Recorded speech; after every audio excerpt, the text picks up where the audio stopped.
Bonjour à tous, je vous retrouve une nouvelle fois au pied du sapin en compagnie de Cléo qui se sont prises d'affection aujourd'hui pour parler de Mandela.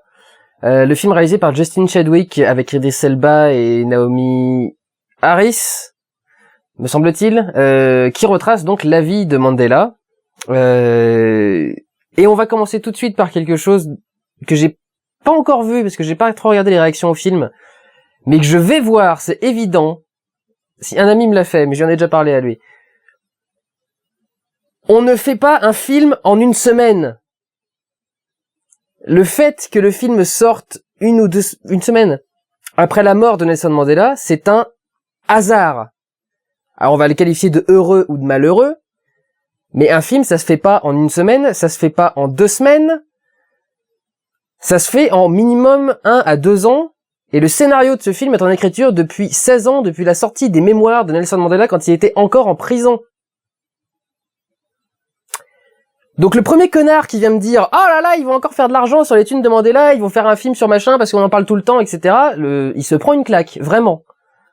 C'est déjà pour respecter ce grand monsieur qui est Mandela, mais en plus pour respecter cette grande chose qu'est le cinéma.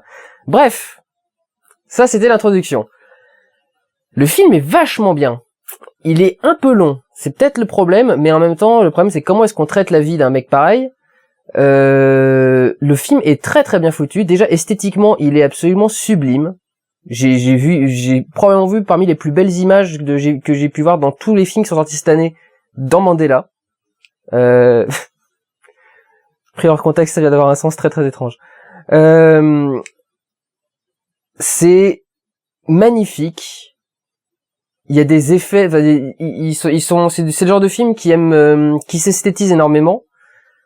Je pense qu'ils avaient envie de faire un beau film pour Mandela. Manifestement, ils connaissaient le producteur, donc c'était, voilà, le mec a voulu bosser pour faire un beau film pour lui. Ce qui est étonnant, c'est que je vois pas d'où sort ce réalisateur, qui a fait principalement de la série télé, pas de très bonne qualité, et quelques films qui ont très peu fait parler d'eux. Il y avait Deux sœurs pour un roi qui fait parler de lui, mais en dehors de ça, il a vraiment rien fait de particulier, Justin Chadwick. Donc je vois pas d'où il sort, et surtout j'avais jamais entendu qu'il soit si doué au niveau de l'esthétique, et qu'il fasse des choses aussi belles. C'est probablement d'ailleurs plus le directeur de la photo. Il y a des lens flares, vous savez ce qu'adore J.J. Abrams, mais des vrais, des naturels qui ont vraiment été captés. Il y a des magnifiques couleurs, la gamme de couleurs est absolument incroyable. Le contraste est très difficile à gérer, le contraste. Quand on gère le contraste sur une peau caucasienne comme ça, c'est facile. Quand vous le faites sur un mec qui est black, c'est plus compliqué à gérer d'avoir un bon contraste. C'est comment vous faites pour qu'il y ait toujours des détails sur lui, mais que quand même le fond derrière soit pas surexposé, etc. Ça paraît con, et ça paraît raciste en plus. Mais c'est vachement compliqué. De tourner avec des films multiculturels et de ce genre-là, c'est très compliqué parce que du coup, comment vous faites pour que tout le monde soit bien? Tout le monde n'a pas besoin de la même lumière. Enfin bref, c'est très compliqué à gérer. Et pour le coup, ils s'en sortent magnifiquement bien. Le film est vraiment sublime. J'ai déjà dit que c'était beau. Il est très fort. Il est très très fort. C'est vrai que c'est évidemment une histoire qui est très très touchante, mais ils ont trouvé les bons mots pour raconter cette histoire-là. Je pense pas que toutes les discussions qui sont dans le film soient des discussions réelles, qui ont vraiment eu lieu. Ça m'étonnerait. Mais en tout cas, pour les discussions qui sont dedans, il y en a qui sont sublimes. Il y a des phrases qui font mouche immédiatement. C'est la femme de Nelson Mandela, Winnie, qui lui explique quand il est en prison que les flics viennent l'arrêter. De préférence avant que ses filles reviennent des cours, reviennent de l'école, pour trouver la maison vide quand ses filles vont revenir. Ce qui déjà est atroce. Et elle rajoute, c'est vachement fort. Enfin moi vraiment ça m'a vraiment touché. Elle rajoute, ils pensent à ces choses-là, tu sais. Ils réfléchissent à ces choses-là. Ils réfléchissent à comment est-ce qu'ils vont te faire le plus de mal possible. C'est fort, c'est super fort comme dialogue. Donc vraiment. Les dialogues, tout comme l'image, sont sublimes. Les acteurs également, ils sont tous très très doués, parfaitement gérés. Ce qui est incroyable, c'est j'ai remarqué ça, c'est même la figuration est bonne. Alors il faut savoir que le film est assez, je savais pas du tout. Je dis il faut savoir, je n'en savais rien du tout. Il faut savoir que c'est le deuxième film avec le plus de figurations au monde. Le premier, c'est le Retour du Roi, qui avait 20 600 figurants, d'après ce que je viens de voir là, vite fait. Et celui-ci a pas mal de figurants également, parce qu'ils ont recréé certaines scènes de foule, et certaines scènes de guérilla urbaine également, qu'ils ont pas fait en Afrique du Sud, ils les ont tournés ailleurs pour éviter de choquer la population. Il y a des scènes de foule où on voit du coup, donc on est en plein apartheid, et on voit les blancs regarder les noirs, regarder Mandela en particulier, qui est le mec qui essaye de leur apporter l'égalité des droits et la liberté.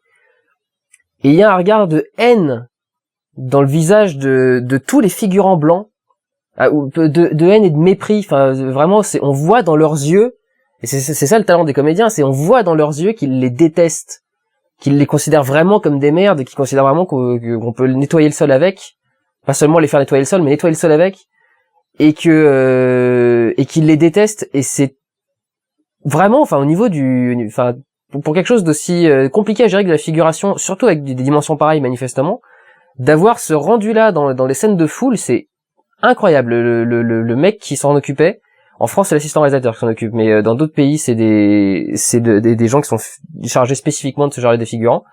Mais en tout cas la personne qui a dû s'en charger a fait un travail remarquable, parce que vraiment les scènes de foule sont viscérales, vraies et fortes.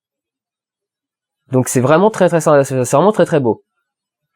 La musique est pas mal également, mais je trouvais que c'était le seul petit défaut, c'est que c'est très classique. Ça fait très bien son œuvre, parce qu'après tout, ça ne devient classique que quand ça marche. Sinon, ça ne devient pas un classique, ça devient juste ringard et c'est mauvais. Mais quand ça marche, ça devient un classique. Et c'est vrai que là, pour le coup, c'est un tout petit peu trop classique pour moi. J'aurais préféré qu'on essaye un peu plus. Mais il y a des passages qui sont très sympas. Je me souviens du thème qui est au-dessus du moment où les Africains votent pour la première fois, qui était plutôt marquant et plutôt intéressant et plutôt original. Je me semble que c'est de la guitare électrique. J'ai peut-être eu une hallucination. Hein. J'ai vu 2 films à la suite, donc j'ai peut-être des trucs qui se sont mélangés. Mais voilà. En tout cas, c'était assez intéressant aussi à ce niveau-là. Donc on a un beau sujet, bien traité, avec des bons acteurs et des belles images. Franchement, il y a rien à dire. C'est très très intéressant à aller voir. Et je vous dis, le seul défaut, c'est que effectivement le film fait 2h14. Il y a un moment où ça devient long. Après, voilà. On se dit quand même quelque part que c'est une histoire vraie. Le mec a vécu ça pendant... Nelson Mandela a vécu ça pendant 40 ou 50 ans de sa vie. Il s'est fait arrêter en 58. C'est ça. Donc libéré en 90 et quelques, donc plus de 40 ans. Il a passé 27 ans en prison. Bon bref, c'est pas les dates qui comptent. En tout cas, il y a quelqu'un qui vraiment a lutté et s'est battu pendant des années. Le minimum, c'est de tenir pendant 2h14 de film. Qui en plus donc est d'excellente qualité. Alors, après, je vais pas rentrer dans les guerres intestines. Je sais déjà pas quand les films traitent de l'histoire de France, ce qui est bon ou pas, alors qu'en plus on traite de l'histoire de l'Afrique du Sud. Que voulez-vous que j'en sache? Moi, je suis né dans un monde où Nelson Mandela a toujours été libre.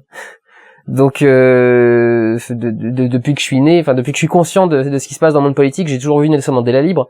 Donc, c'est un peu compliqué d'avoir des références et de pouvoir juger à ce niveau-là.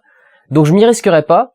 Mais en tout cas, pour ce qui est de la cinématographie, pour ce qui est de ce qui en fait un film, c'est parfaitement réussi. C'est un quasi sans faute. Donc voilà. Profitons-en, allons-y. Et voilà, prenez soin de vous, allez voir des films. Ciao.